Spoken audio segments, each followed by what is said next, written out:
Commanded by God, Ibrahim, peace be upon him, journeyed from Sham, Greater Syria, to Mecca, along with his wife, Hajar, Allah be pleased with her, and their infant son, Ismail, peace be upon him.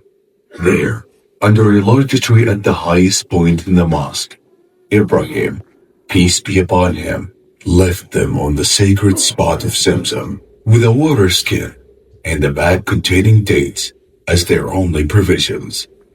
Ibrahim, peace be upon him, returned to Sham, trusting in the divine plan.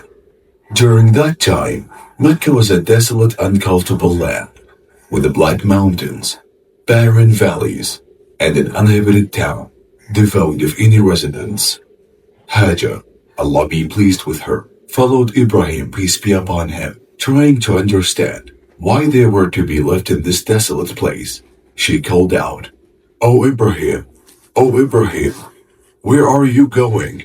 Leaving us in this valley, where there is no person with whom we may find companionship, nor is there anything of benefit." She persisted in her questioning, following him until they reached Qada, repeatedly asking, "O Ibrahim, to whom are you leaving us?" She repeated that to him many times, but Ibrahim, peace be upon him, did not turn back to respond. Then she asked him, "Has God commanded you to do this?" He, peace be upon him, affirmed, "Yes." She then uttered words of profound faith, saying, "Then he will not neglect us." With this unwavering trust in God's plan, she turned back, while Ibrahim, peace be upon him, continued his journey.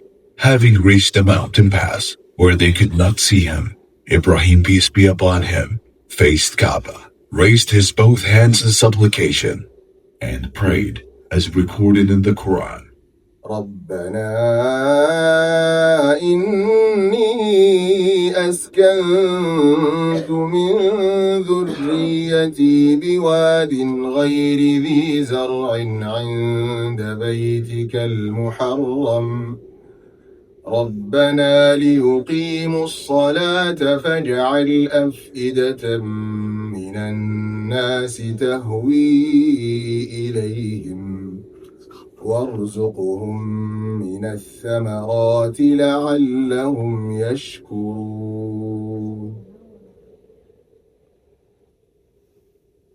Hajar, Allah be pleased with her, remained with her son, Ismail, peace be upon him, for several days. As their food and water ran out, signs of anxiety and fear surfaced. Confronted by the imminent challenge of survival, Hajar, Allah be pleased with her, hurried to a nearby valley, framed by two mountains, Safa and Marwa. Opting for Safa, the closer of the two, she ascended its heights, surveying the valley in the hope of spotting someone, yet, finding no one, she descended and embarked on a determined sprint across the valley towards Marwa. Mounting Marwa and still encountering solitude, she persisted in her search despite the absence of any visible aid. Hajar, Allah be pleased with her, clung to her unwavering trust in God's relief. She continued this poignant journey back and forth between Safa and Marwa, completing 7 rounds. In a moment of introspection, Hajar, Allah be pleased with her, considered returning to check on the state of her child. However, her solitude was interrupted by an unexpected sound. She hushed herself. Then, filled with a mixture of longing, hope, and anticipation, she cried out, "Help! Help! If you have any good to offer, help!" Suddenly, Angel Jibrail, peace be upon him, appeared near the location of Zamzam. He struck the ground with his wing, and water gushed forth. Hajar, Allah be pleased with her, was not only astonished, but also filled with boundless joy at the manifestation of God's generosity and the miraculous survival of her infant. She started scooping and collecting the flowing water, and as it surged, she drank and nursed her child.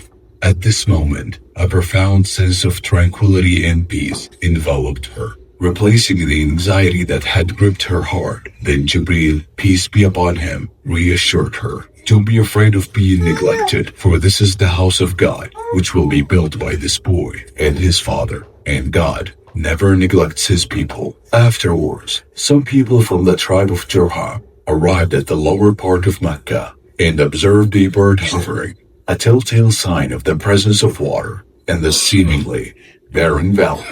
They sent a messenger to investigate further. He found Hajar, Allah be pleased with her, and her son, peace be upon him, by a spring of flowing water. They approached her and sought permission to settle in the vicinity. With her gracious approval, they brought their families and established their home there. And Hajar, Allah be pleased with her, found solace in the companionship of Jurham tribe. From this point on, the story of Mecca's habitation began. Ismail, peace be upon him, grew up in this blessed land and eventually married into the tribe, marking the auspicious beginning of his descendants. From his lineage emerged the Arab tribes. Among them are Quraysh and Banu Hashim, culminating in the birth of a Prophet Muhammad, peace be upon him.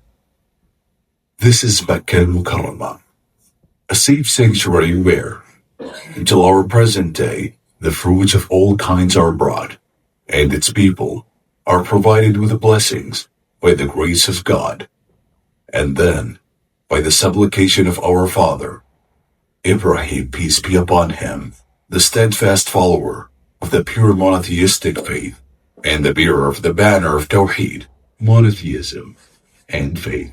The Quran says, and mention, وَإِذْ جَعَلْنَا الْبَيْتَ مَثَابَةً لِلنَّاسِ وَأَمْنًا وَاتَّخِذُوا مِن مَّقَامِ إِبْرَاهِيمَ مُصَلًّى وَعَهِدْنَا إِلَىٰ إِبْرَاهِيمَ وَإِسْمَاعِيلَ